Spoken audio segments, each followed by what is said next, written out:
Los Angeles is sometimes called the fragmented metropolis. Its huge population is spread out over such a large space that they rarely feel like they share the same city. But here at Moonfire, the Marvin family's estate nearly 2,000 feet above it all, the entire metropolis comes together in one frame. It's no wonder that artists have flocked to Moonfire.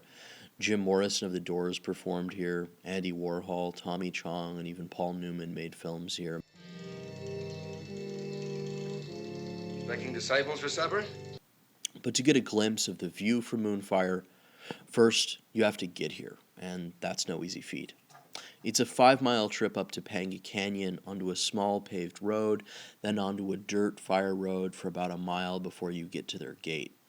When Louis Marvin III, the now deceased family patriarch, bought the property in 1957 for about $15,000, he had to dynamite and bulldoze a pathway through.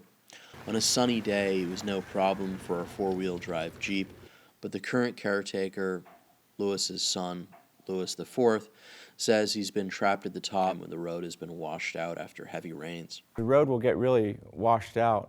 It won't be passable if it were raining for 3 or 4 days. I think I've stayed here for as much as 10 days, 8 days, if I were faced with a fire or a large rain. The Marvins' driveway was used in the 1966 Paul Newman film Harper, and it's little changed today, which is to say that it's still a 2-mile dirt road of hairpin turns around steep cliffsides. The Marvins' home is unlike any other in Los Angeles, maybe anywhere. Moonfire, as Mr. Marvin dubbed it, is perhaps more than anything a tribute to his eccentricity. I call my home Moonfire, the moon and fire being ancient symbols of life and death. Think 1960s psychedelia meets California funk, meets stained glass Jesus, marble Minerva, and an abandoned missile shell or two. The home's living spaces are spread out into 3 separate buildings, some better maintained than others. There's a temple overlooking Santa Monica Bay with 180-degree plus views.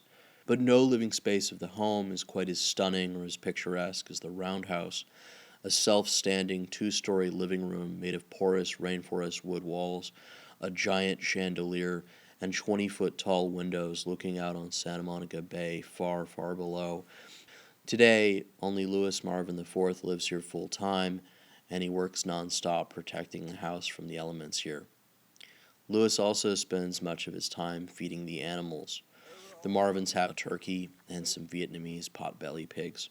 But no visit to Moonfire is complete without a petting session with Ebok, the estate's vegan-fed horned billy goat, the goat with the best view in all of Los Angeles. For the Wall Street Journal in L.A., I'm Max Taves.